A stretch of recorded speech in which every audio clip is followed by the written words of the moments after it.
안녕하세요. 사이다 한국사 16강 시작하도록 하겠습니다.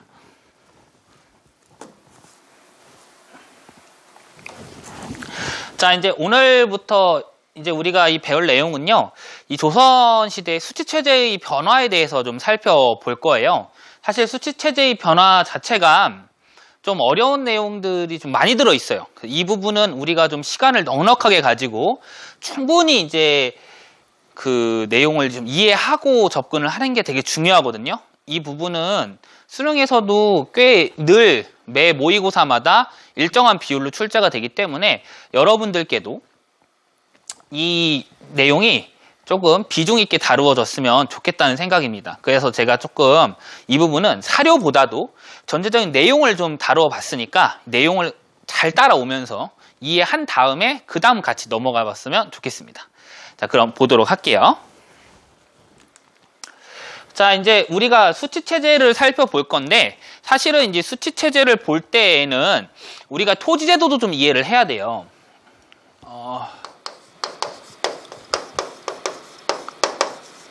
자, 토지제도와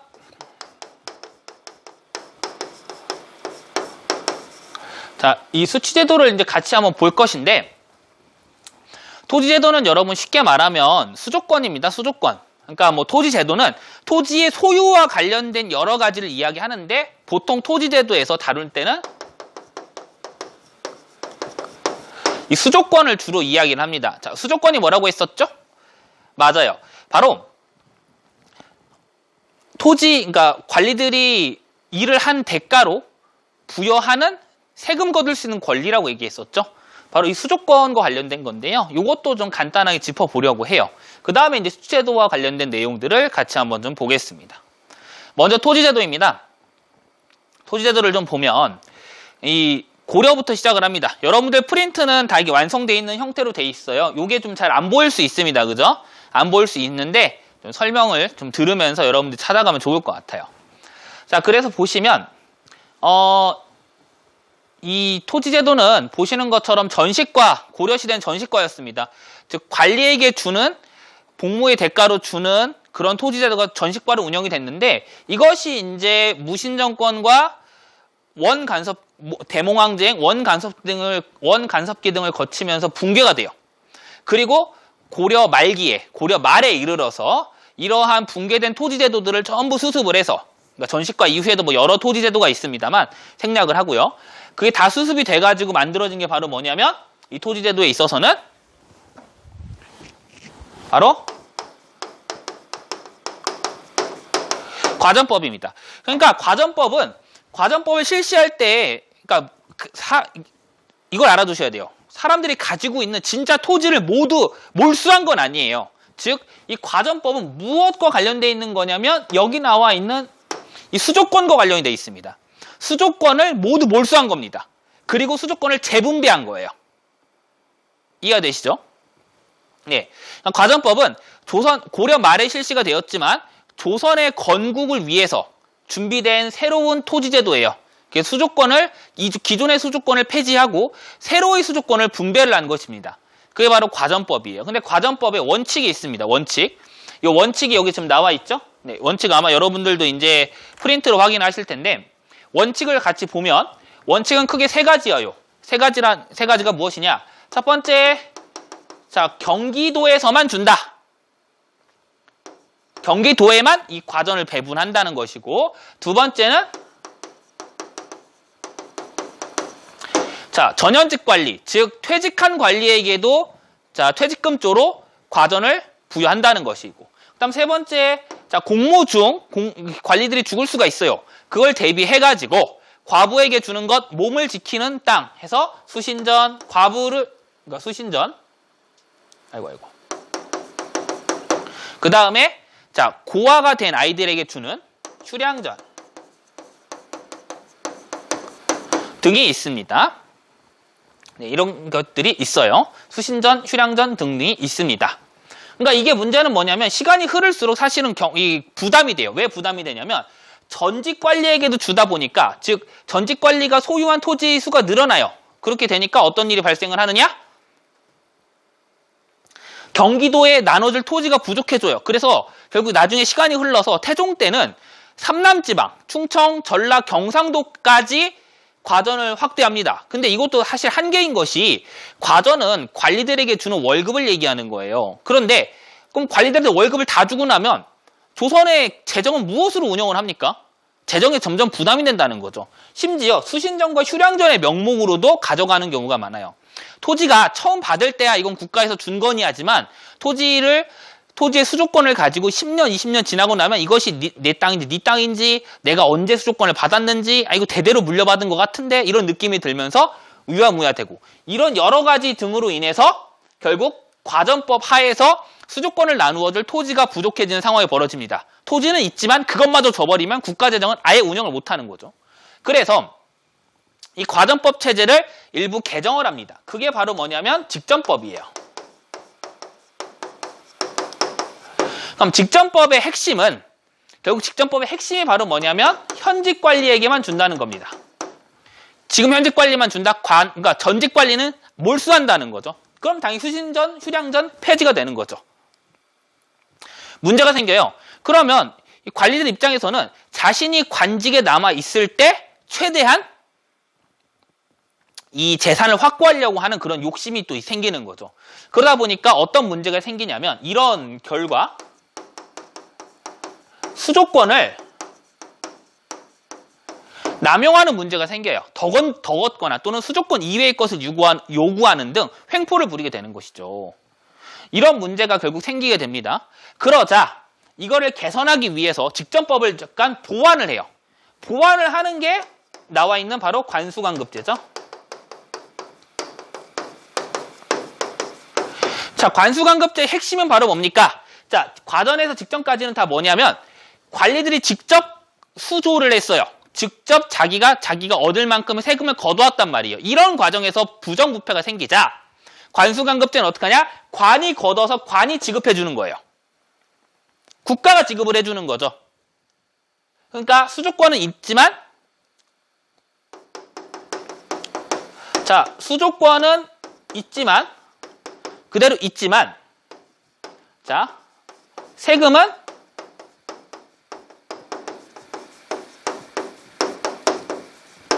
관청이 관리하는 겁니다. 관청이 관리를 해서 지급을 하니 더 이상 정해진 양밖에 받을 수가 없는 것이고 관리들의 부정부패는 줄어들 수밖에 없게 된 거죠. 결국 이러한 토지제도에 따라서 관리들에게 이 월급을 주는 제도는 점점 제약이 커지고 그러다 보니까 양반들은 그러한 관직에서 나오는 녹복만으로는 버틸 수 없으니까 어떻게 하냐면 자신들의 재산을 늘려가는 방향으로 이 노선을 바꾸게 돼요. 그렇게 해가지고 조선 중기에 이르러서는 농장들이 또 여러 개 등장하게 됩니다. 결국 그러면서 명종 시절에 이르러서는 녹복만 지급하게 됩니다. 그리고 바로 이 수조권은 소멸되는 것이죠. 수조권은 조선 중반 때 이르르면 아예 소멸이 돼버립니다. 이렇게만 기억을 해두시면 되겠어요. 보통 과전, 직전, 관수관급제 요 세트는 여러분들이 좀 기억하고 가시면 좋습니다. 네, 토지제도고요. 다음에 조세에 대해서 좀 살펴볼게요.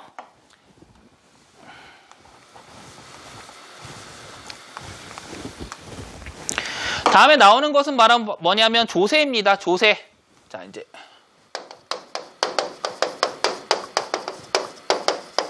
자, 수취제도인데요. 이 수취제도와 관련해서 먼저 등장하는 건 조세라고 했습니다. 조세는 토지에 대한 세금이죠. 토지에 대한 세금을 정리해 볼 거예요. 자, 고려시대에는 취민유도라고 하여 백성에게 세금을 거둘 때는 정도껏 해라 해가지고 10분의 1, 토지 생산량의 10분의 1을 걷습니다. 토지에서 한 결당 500두가 생산되면 50두만 거두라는 거예요. 이것만으로도 꽤 합리적이라는 것이죠. 합리적입니다. 근데 이 조세제도에 있어서도 과전법은 중요해요. 그러니까 과전법이라는 것은 수조권을 재분배한 거지만 자 보세요. 과전법은 수조권을 재분배한 거면서 수조권을 통해서 세금을 얼마나 거둘지도 정해놓은 거예요. 너 수조권 새로 줄게. 근데 수조권에 따라서 세금도 이만큼 걷어야 돼 라고 한 게 바로 뭐야? 과전법이라는 거죠. 그래서 자 과전법은 자 토지제도로서의 과전법이 아니라 수취제도로서의 과전법을 보면 자 과전법을 보면요. 어떻게 돼 있냐면 아주 중요한 게 나와 있어요. 생산량의 10분의 1만 걷는데 여기에 조건이 더 붙습니다. 바로 뭐냐? 최대 30도만 걷어라. 무슨 소리냐? 예를 들어 볼게요. 예를 들면 1결에 자, 이 결은 조선시대 토지 단위입니다. 400두가 생산되는 토지가 있습니다. 그러면 과전법 체제하에서는 세금을 얼마 거둘 수 있을까요? 10분의 1이니까 400두의 10분의 1은 40두가 아니고 여기 나와 있는 것처럼 최대 30두니까 세금은 30두를 걷는 거죠. 그럼 무슨 소리냐면 토지의 생산량이 늘어나면 늘어날수록 백성들에게 이익이 되는 거죠. 그러니까 이것은 사실 농사를 되게 장려하는 정책인 거예요. 그러면서 백성들의 세금 부담을 실질적으로 줄어든 거죠. 토지의 생산성이 높아지면 그만큼 세금을 덜 내니까 나는 부자가 되고, 그죠? 더 농사를 지을 수 있는 동기가 생기게 되는 겁니다. 이해가 되시죠?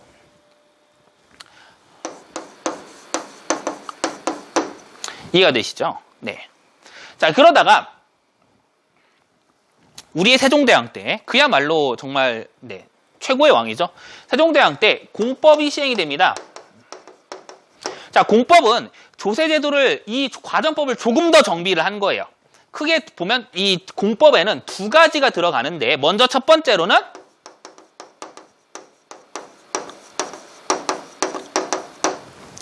전분 6등법입니다. 토지를 6개로 나누는 거예요. 근데 어떻게 나누느냐? 기준이 중요합니다. 기준이. 어떤 기준이냐? 수확량에 따라서 나눈다는 거예요. 무슨 말인고? 보세요. 그러니까 우리가 보통 생각할 때 토지는 일정한 크기 단위로 구분을 하잖아요. 그게 아니고 토지의 수확량에 따라서 토지를 묶어내는 겁니다. 자, 무슨 소리냐면 1등급 토지가 있고 2등급 토지가 있어요. 근데 1등은 딱 토지가 비옥하니까 이만큼에서 예를 들면 300두가 나와요. 뭐 정확히 600두입니다만. 그러니까 뭐 그냥 예를 들어볼게. 예를 들을게. 이거 뭐 구체적인 꼭 그 단위를 알 필요는 없어요. 뭐 예를 들면 1등급 토지는 이만큼에서 600두가 나와요. 근데 2등급 토지는 이만큼 정도 되는 토지를 묶어놔야 이 1등급하고 똑같은 수확량이 나오는 거죠. 그럼 3등급, 4등급은 뭐 더 커지겠죠. 그죠? 즉, 이 토지의 등급들은 자 6개로 토지를 나눴을 때는요. 토지의 크기는 다 다르지만 무엇은 일치한다? 수확량은 일치한다는 거예요. 수확량은 일치하는 거죠. 과거에는 토지에 나오는 수확량이 중요하니까 크기보다도 이 수확량에 따라서 구분을 해낸 거죠. 아시겠죠? 두 번째는 바로 뭐냐? 연분구등법이에요. 연분구등법은 바로 뭐냐면 풍년과 흉년에 관련된 규정이에요.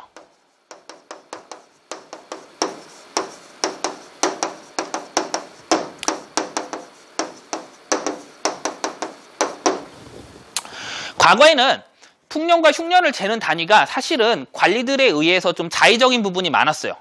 그러니까 사또가 풍년이면 풍년이고 흉년이면 흉년이에요. 그러니까 이런 것을 좀 더 구체적으로 만들어낸 거죠. 그래서 츠구기 같은 것도 발명을 했지만 심지어 풍년과 흉년을 9개로 나눠요. 즉 상상에서 하하까지. 그럼 상상, 상중, 상하, 중상, 중중, 중하, 하상, 하중, 하하로 해가지고 9개로 나눠서 그것에 따라서 최대 20두에서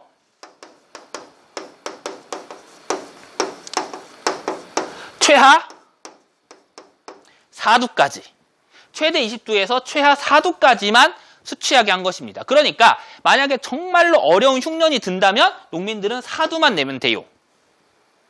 그러면 과전법에서는 최대 30두로 한정해 놓은 게 이 공법에 따르면 최악의 흉년일 경우에는 4두까지 떨어지게 되는 것입니다. 엄청난 거죠. 그야말로 농민들의 삶에 큰 도움이 되는 법이라고 하겠습니다. 세종대왕 때 이것이 완성이 됩니다. 완성이 돼요. 물론 이제 근데 이후부터는 사실 또 여러 가지 문제가 생겨요. 그러니까 무슨 문제가 생기냐면 두 가지 문제가 생기는데 먼저 첫 번째로는 모든 이 농민들은 당연히 세금을 적게 내고 싶어 하지 않겠습니까? 사또 입장에서도 자기 돈 걷는 거 아니잖아요. 나라 돈 걷는 거잖아요. 물론 이제 나라의 업무에 충실한 사또도 있겠지만 아무튼 그러니까 또 농민들에게 인망을 잃기 싫으니까 자꾸 이게 좀 낮춰주는 거예요. 아유, 야, 그 올해는 농사 그럭저럭 되지 않았냐? 아우, 그렇지 않습니다, 원님. 이번에 진짜요, 농사 다 망해가지고 다 굶어 죽게 생겼어요. 이번에 세금 제대로 내면요, 아이고, 진짜 저희 못 삽니다. 이렇게 하다 보니까 자연스럽게 점점 가장 세금을 적게 내는 방향으로 점점 이행을 하게 돼요. 이행을 하게 됩니다. 물론 또 문제가 있어요. 세금을 자꾸 적게 내는 게 무조건 좋은 것만은 아닙니다. 그러니까 국가가 최소한 운영해야 될 세금의 양은 또 정해져 있잖아요. 근데 그걸 무조건 적게만 내게 하면 국가가 운영해야 될 세금을 못 만드니까 두 번째 문제, 바로 부가세가 잔뜩 생기게 돼요. 그러니까 뭐 부가세라고 하면 별게 다 생기는데, 뭐 예를 들면은 그 쌀을 운송할 때 뭐 쥐가 파먹는 걸 대비한 뭐 세금, 또는 운반할 때 뭐 마차를 빌리는 세금, 이런 식으로 법에서 정해놓지 않는 불법 세금이 자꾸 생기게 됩니다. 무조건 세금을 최소로만 가려고 하는 경향이 나중에 가서는 오히려 그 불법 세금이 늘어나는 형태가 돼요. 그러니까 국가의 세금이라는 걸 늘 여러분 이렇게 기억하시면 좋아요. 풍선과 같아요. 한쪽을 누르면 한쪽이 커지게 돼 있는 거죠. 일정 세금을 써야 되는 양이 일정 양이 정해져 있다면 그 일정 양을 한쪽에서 강제로 줄이면 다른 한쪽은 부풀어 오를 수밖에 없다는 거예요. 아무튼 그런 문제가 있었습니다. 결국 점점 이런 경향, 세금을 어쨌든 최소로 내는 경향이 계속 정착이 되다가 인조에 이르러서는 이것이 영정법으로 귀결이 됩니다. 결국 영정법은 핵심이 뭐냐? 이 연분구등법에 의해서 나오는 최저 세율, 가장 적은 세율인 4에서 6두의 세금을 걷는, 가장 적은 1결당 4두에서 6두 정도의 세금을 걷는 것으로 결정이 난 것이 바로 영정법입니다. 네, 영정법이 됩니다. 그러니 세금이 무조건 아까 말씀드린 것처럼 이런 식으로 해서 결국 세금은 최저로 내는 게 결정이 됐는데, 이게 능사가 아니라고 했죠. 즉 여러 가지 부가 항목이 자꾸 늘어나게 돼요. 그러니까 결국 오히려 토지가 없는 농민들도 세금을 더 내야 되는 그런 불리한 상황이 나타나게 되었다라는 것입니다.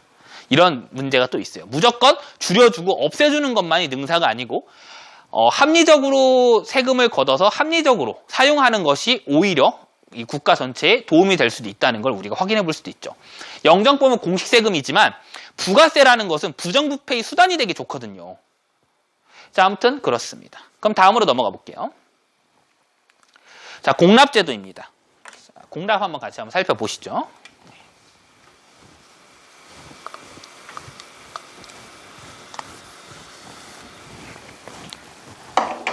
자, 공납을 한번 볼게요. 자, 공납제도는 나와 있는 것처럼 세금의 기준은 가호단위라고 되어 있습니다. 집집마다 걷는다는 거예요. 공납에 세금을 부과하는 원칙을 딱 정리를 해보면 크게 두 가지가 됩니다. 어떻게 되느냐? 자, 첫 번째, 현물입니다. 그 지역의 특산물을 걷어요, 직접.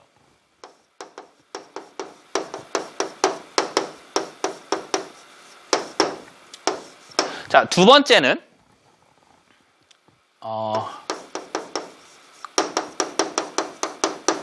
집집마다 걷는다는 겁니다. 집집마다 현물을 걷어요. 이것이 왜 문제가 되느냐?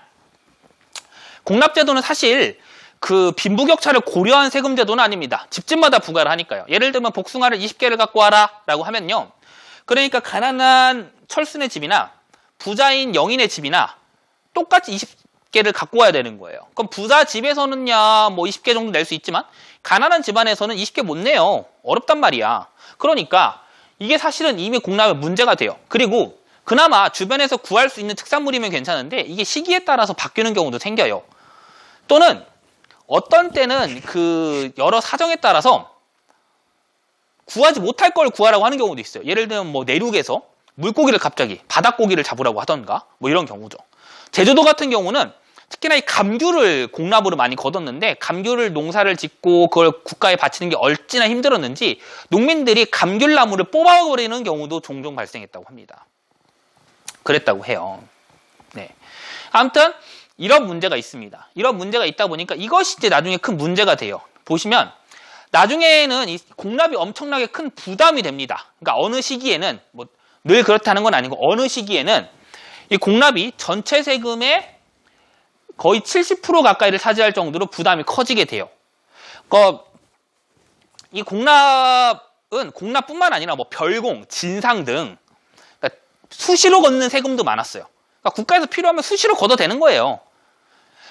특히나 이 공납 관련해서는 특히 연산군을 빼놓을 수가 없어요. 연산군은요, 이 공납과 별공 등을 이용해가지고 무엇을 걷어서 제출하려고 했냐면 사슴의 꼬리와 사슴 혀 고기를 제출하라고 했어요. 사슴 고기도 아니고요. 사슴의 꼬리와 혀에서 나는 그 소량의 고기를 제출하라고 한 겁니다. 뭐 그게 진미였는지는 모르겠습니다만 그 사슴 하나를 잡아가지고 고작 혀와 꼬리만 잡아서 내려면 도대체 얼마나 많은 공납을 내야 됐을까요? 백성들의 고통은 뭐 말할 필요도 없었겠죠. 그리고 뿐만 아니라 이 공납으로 거치는 세금들을 연산군은 1년치 쓸 세금을 몇 개월 만에 탕진을 해놓고 수시로 세금을 땡겨서 걷는 등 그야말로 백성들을 엄청나게 고통에 빠지게 했다라는 거죠.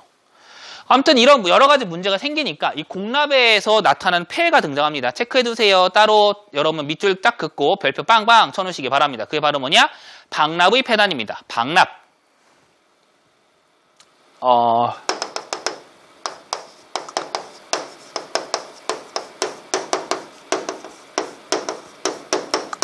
그러니까 집집마다 내는 건 바꿀 수가 없습니다만은 보시는 것처럼 이 특산물을 바치는 경우는 아까 말한 대로 그 지역에서 나지 않는 물건을 바치기는 어려워요. 그러니까 이걸 대신 납부해주는 대납자들이 등장하게 되는 겁니다. 대신 납부를 해줘요. 근데 당연히 대신 납부해주는 자들이 공짜로 대신 납부해주진 않을 겁니다. 엄청나게 많은 그 폭리를 취해요. 그러니까 뭐 10배, 20배, 10배, 20배 넘는 그런 폭리를 취해서 관청에 납부하게 하는 거죠. 심지어는 자신들이 그러니까 관청과 결탁을 해서 자신들이 만든 물건이 아니면 관청에 납부도 못하게 막아버립니다. 이런 식으로 엄청난 폐단들이 등장을 하니까 가뜩이나 부담되는 세금인 공납이 나중에 가서는 정말로 엄청난 괴로움이 되는 거죠. 그래서 이런 방납의 폐단을 시정하기 위해서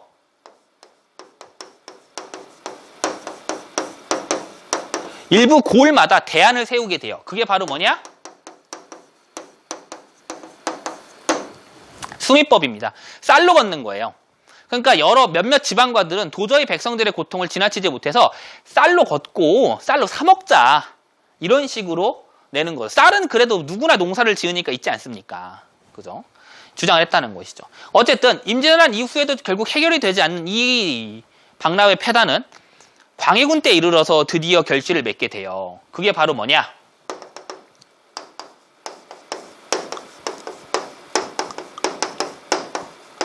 대동법입니다.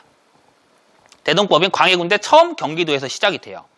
그러면 두 가지 문제를 모두 해결해야 됩니다. 현물로 걷는 문제, 그리고 빈부격차를 고려하지 않고 집집마다 걷는 문제, 두 가지를 해결해야 해요. 그래서 대동법에서는 먼저 현물로 걷는 문제를 해결하기 위해서 무엇을 하느냐? 바로 두 가지로 바꿉니다. 먼저 쌀로 걷어요. 쌀을 걷습니다. 쌀을 걷는데 물론 쌀이 없는 데도 있어요. 산간지방이라든가 이런 데는 쌀이 없지 않습니까? 그러면 이제 대안으로 뭐 면포를 걷거나 동전을 걷거나 뭐 이런 식으로 해요. 근데 원칙은 쌀이에요. 쌀로 걷습니다. 쌀 12두를 걷습니다. 12말. 그 정도면 이제 부담이 없죠. 웬만한 농가들은 전부 다 쌀이 있으니까요. 두 번째는 자, 집집마다 걷는 걸 해결하기 위해서 어떻게 하느냐?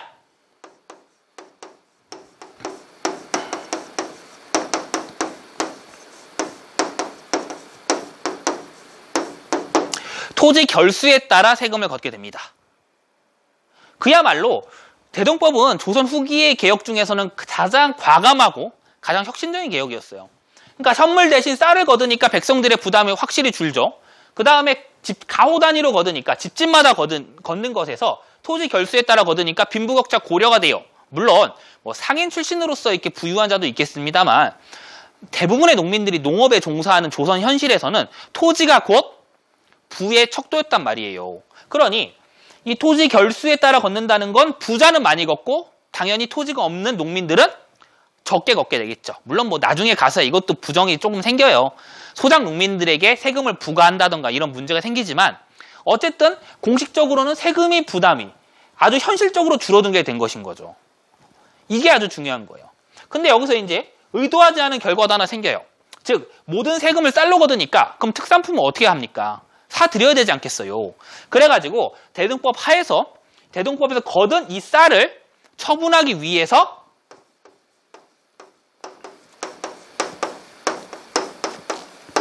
바로 국가가 위임하는 상인들인 공인이 등장하게 됩니다. 그래서 공인들이 국가에서 받은 쌀을 가지고 이제 전국 각지를 돌아다니면서 물건을 사들이게 되는 거죠. 그러면서 자연스럽게 어떻게 되느냐? 바로 저기 적혀 있는 것처럼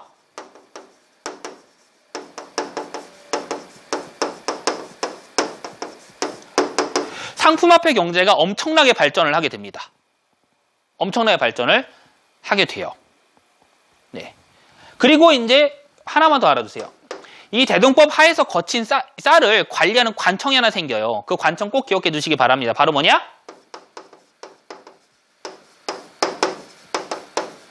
선해청입니다. 그러니까 이 조선에서는 국가의 세금을 관리하는 호조라고 하는 그 관청이 있지만은 이 선해청은 대등법에서 거친 쌀을 전담하는 관청이에요. 조선 후기에 있어서는 이 선해청이 되게 중요한 역할을 많이 하고요. 그래서 아마 여러분들 기억 중에서 이모군란 때 이 선해청과 관련된 내용이 좀 나올 거예요. 이모군란 때 1년 가까이 월급을 받지 못한 군인들의 월급을 선해청에서 지급을 했어요. 근데 그때 이제 부정이 발생해서 이모군란이 터진 거죠. 그것도 아마 기억이 나실 겁니다.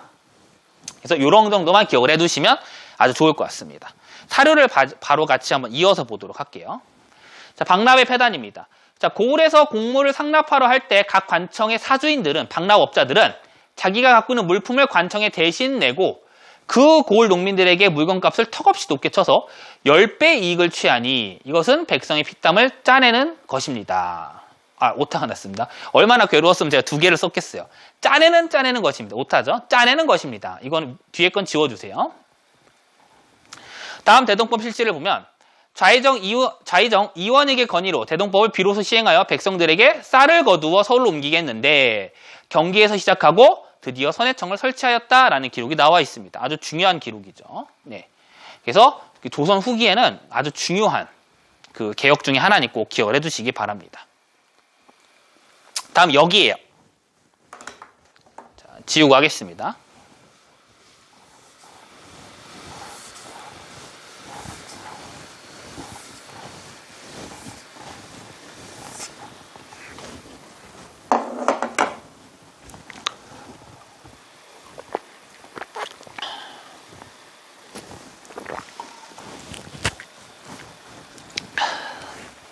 역은 노동력을 증발하는 겁니다. 노동력을 증발한다는 건 2가지 의미가 있어요. 국가의 공사를 할 때 동원한다는 의미도 있고 또 한편으로는 군대에 국방을 지킬 때 노동력을 동원하는 것도 포함이 되죠. 그래서 역은 보시는 것처럼 요역과 군역으로 나뉩니다. 요역과 군역으로 나뉘는데요. 보시면은 요역 같은 경우는 여기서 이제 뭐 좀 복잡한 게 등장을 해요. 요역부터 간단한 요역부터 좀 정리를 하면 요역은 군대 안 가는 사람들이 지는 거예요. 그러니까 군역으로 끌려간 사람들은 군역을 하고 군역으로 끌려가지 않는 자는 요역을 지는 거죠. 요역을 지게 되는데 조선 초기에는 공사가 얼마나 많습니까? 궁궐도 짓고 성벽도 보완하고 여러 가지 작업을 하는 과정에서 점점 요역이 기피가 돼요. 그래가지고 요역은 점점 없어져가지고 나중에는 모역제, 쉽게 말하면 돈 주고 인부를 사는 형식으로 바뀌게 됩니다. 근데 사실 이제 중요한 건 이 군역이에요. 이 군역의 변천사를 좀 정리를 우리가 해봐야 되는데 조선 초기에 이 군역을 군대 가는 걸 살펴보면 사실은 좀 어렵습니다. 그러니까 예를 들면 요역은 그래도 자기 주변 지역의 공사를 주로 하는데 반면에 군역은요 먼 거리를 가서 하고 와야 되잖아요. 국방과 관련된 일을 하니까요. 그러니까 예를 들면 지방 사람이 서울로 가는 경우도 있고 그러다 보니까 매번 이렇게 많은 사람을 데리고 올 수는 없어서 처음의 원칙은 3정 1호로 편성을 합니다. 무슨 소리냐면 한 호를 3개의 정으로 나누는 거죠. 그러니까 정은 정남을 가리키는 겁니다. 군역을 가는 남자를 가리키는 거예요. 남자 셋을 1호로 편성을 해요. 그러니까 예를 들면 우리 집이 남자 하나, 옆집이 둘이면 우리 두 집이 합쳐서 1호가 되는 거죠. 이렇게 해가지고 셋 중에 한 명만 가요. 그렇게 해가지고 가는 사람은 정군이고 안 가는 사람은 보인이 돼요. 보인이 정군을 보완해준 역할을 하는 거죠. 정군이 떠나 있을 동안 정군의 뭐 그 여행비라던가 뭐 어떤 생활비 같은 경우를 보조해 주는 형식으로 되는 거예요. 그러면 셋 중에 한 명만 가는 거니까 되게 효율적인 거죠. 그죠? 네, 셋 중에 하나만 가는 겁니다. 이런 식으로 해서 사실은 군대 자원을 이 조선은 넉넉하게 확보를 합니다. 확보를 했는데 다만 이제 문제는 뭐냐면 어쨌든 간 군대의 부담은 매우 커요. 심지어 국가에서 예를 들면 뭐 군대 그 군인들이 자기의 근무지까지 가는데 뭐 그 적절한 뭐 여행 경비를 주느냐 그것도 아닙니다. 그러다 보니까 군대에 갔다 왔다가 오히려 뭐 죽거나 엄청 다치거나 또는 제대로 그 이렇게 관리를 받지 못해서 피해를 보는 경우가 많았어요. 엄청나게 많았습니다. 그러다 보니까 군역의 부담이 커서 점점 농민들이 군역을 피하는 사태가 벌어져요.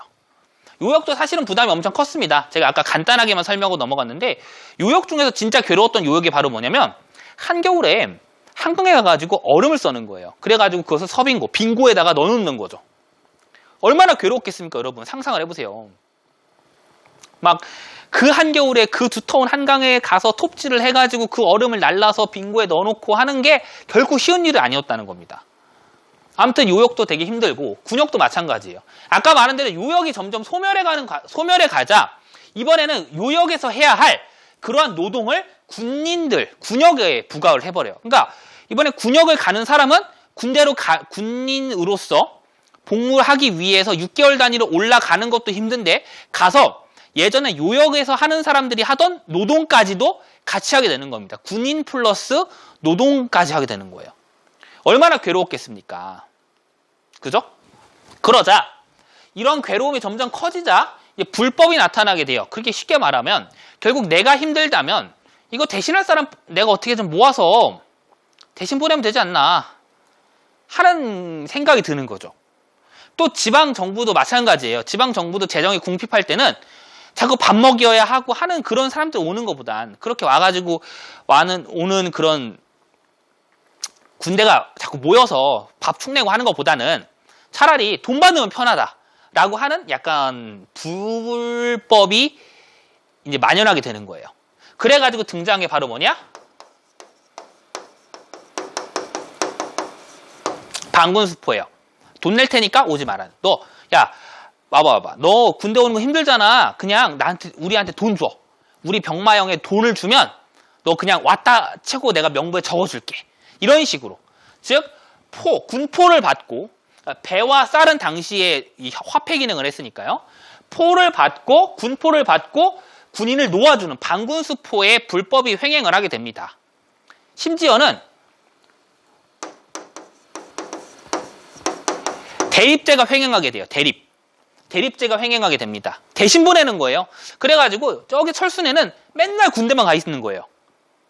이번에는 길동이 아버지네, 이번에는 영이 아버지네, 뭐 이번에는 뭐 훈이 아버지네 이런 식으로 해가지고 매번 가서 군대를 서고 오는 그런 대신 갔다 오는 사람들도 등장을 하게 됩니다. 바로 이런 상황이 되자 이거를 이제 어떻게든 좀 정리를 할 필요가 있어요. 그죠? 정리를 할 필요가 있습니다. 그래가지고 이러한 불법을 정리하기 위해서 등장한 게 바로 뭐냐면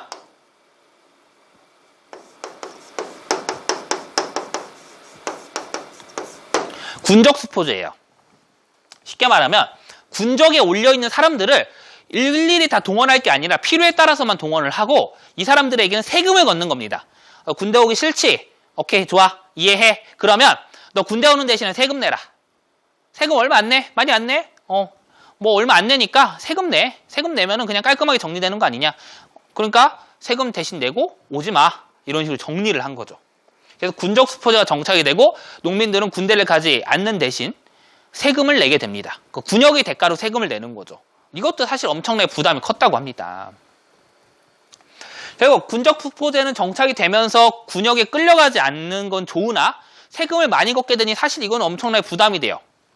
결국 이러한 군적수포제 이후에도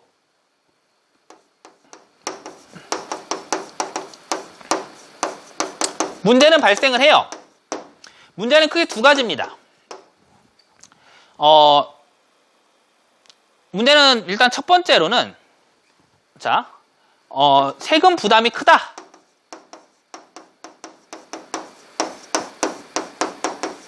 그러니까 예를 들면은 이거는 남자 한 명당 얼마씩이니까 예를 들면 집에 아빠 하나 아들 둘이면은 3명치 세금이면은 돈이 뭐 거의 막 1,000만 원이 훌쩍 넘어가는 거예요. 지금으로 치면은 막 1,000만 원이 훌쩍 넘어가는 세금이 거치는 겁니다. 그런 세금을 감당을 하겠습니까? 엄청 어렵죠. 그 다음에 문제는 뭐냐면 결국 뭐냐면 이 세금을 내는 대상의 문제예요. 즉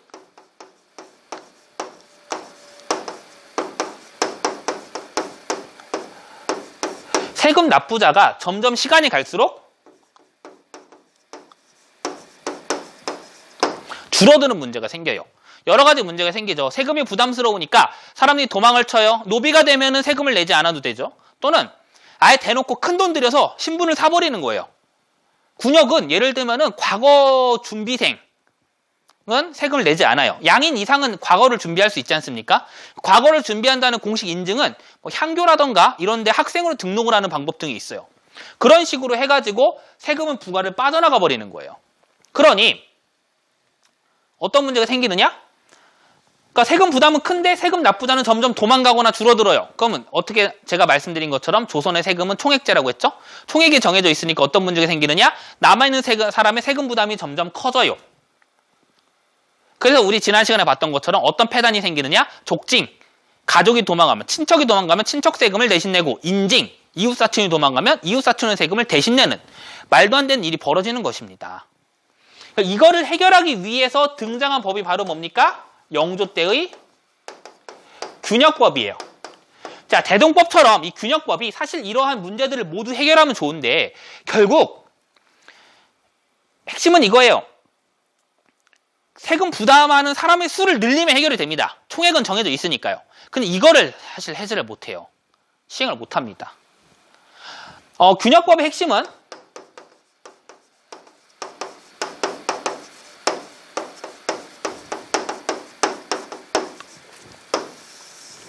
세금 부담을 경감하는 데 있어요. 세금을 줄여주는 겁니다. 그러니까 균역이라고 해서 군역을 균등하게 분배한다고 했지만 핵심은 세금 부담을 줄어들여서 18개월에 2필이었던 것을 1년에 한 필로 줄여주기는 해요. 세금을 줄여줬어요. 이 필을 한 필로 줄였어요. 근데 두 번째 문제, 세금 납부자의 수를 건드리지는 못해요. 즉, 세금 납부자를 늘리려면 결국 양반에게도 세금을 걷어야 한단 말이죠. 이건 불가능한 문제였다고 판단한 것 같아요.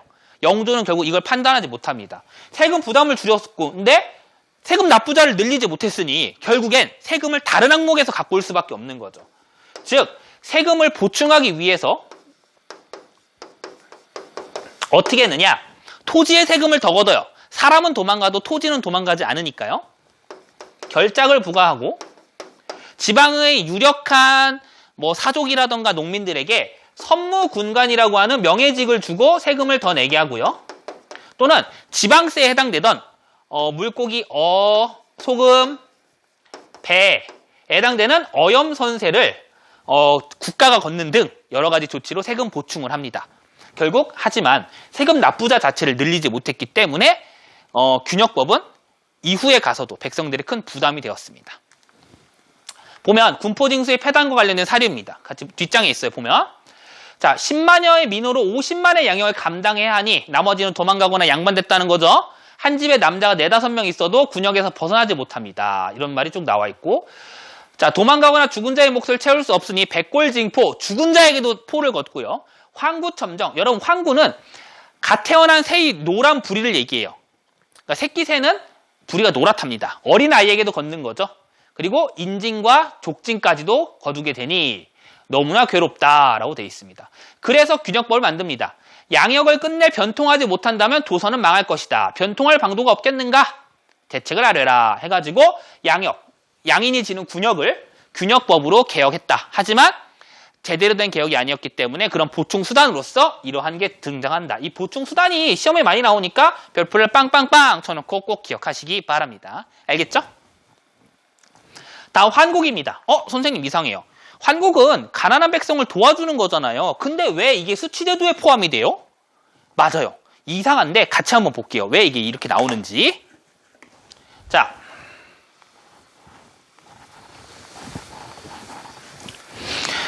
자, 보면 환곡은요 기본적으로 나와 있는 것처럼 원래는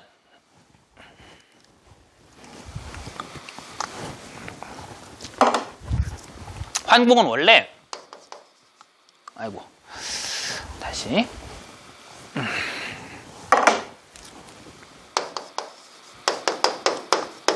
환곡은 원래 세금이 아닙니다. 원래는 세금이 아니었어요.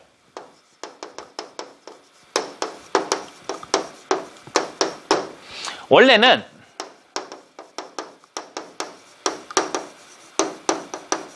농민 구제의 목적으로 이용됐던 것이 바로 환곡입니다. 아이고, 환곡이었는데요. 근데 이제 이런 걸 운영하다 보니까 고려시대에도 의창이나 상평장 같은 이런 걸 운영을 했어요. 조선시대에 와서도 이런 의창, 상평장을 개성한 환곡이 운영되거나 또는 사창이 운영이 됐는데 문제는 뭐냐면 원곡을 유지하는 문제가 생겨요. 즉 농민들에게 빌려줬는데 가난한 농민들이 못 갚는 경우가 발생을 하기도 하고요. 또는 뭐 쌀이 썩는 경우도 발생을 하죠. 그러니까 여러 가지 사정에 따라서 원곡을 유지하지 못하자 조선 중기에 이르러서는 어떻게 하냐면 어떤 문제가 생기냐 바로 환곡의 10분의 1 이자를 걷게 해요. 그러니까 원곡을 최대한 유지하면서 여기에 플러스 만약에 좀 이익이 남는다면 뭐 플러스 알파가 생기면 이것은 국가 재정에 좀 써도 좋다. 뭐 이런 식으로 좀 재정을 탄력적으로 운영하게 한 거죠. 국가가 체제가 멀쩡할 때는 괜찮았는데 나중에 국가의 부정비리가 생길 때는 엄청난 문제가 생깁니다. 그게 바로 뭐냐? 이런 환곡을 가지고 장난을 치기 시작을 해요. 어떻게 하냐? 쉽게 말하면 환곡을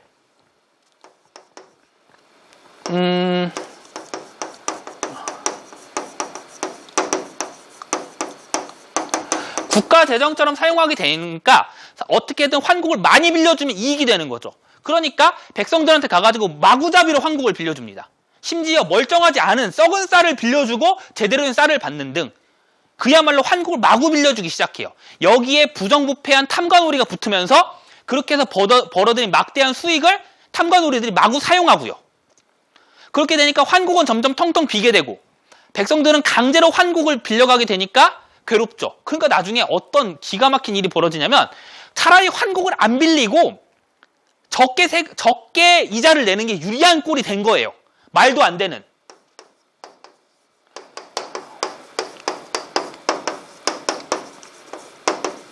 그게 뭡니까? 환곡은 원래 빌려주고 갚는 건데 그게 아니고 빌린 건 없는데 내기만 해요? 그럼 뭐예요? 부세, 세금이죠.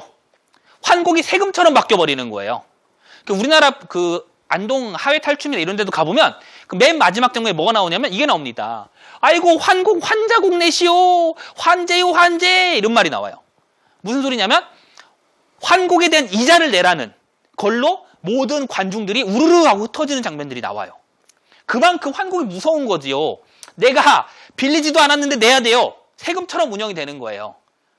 그러니까 결국 이게 뭐가 되냐면 골이 되죠. 사채 이자처럼 운영이 되는 거고 이것이 바로 부정부패한 관리들의 배를 채우는 그러한 용도로 사용하게 됐던 것입니다. 그래서 환곡은 세금이 아닌데도 세금 제도에 마지막엔 들어가게 돼요. 그래서 이 환곡이 나중엔 삼정이라여 백성을 괴롭히는 세 가지 세금 중 하나로 포함이 됩니다. 그야말로 기가 막힌 일이죠. 네, 이것까지 여러분들이 기억을 해두시면 좋겠습니다. 그러면 관련되어서 나온 문제들 한번 점검하고 끝을 내도록 할게요. 문제 보겠습니다.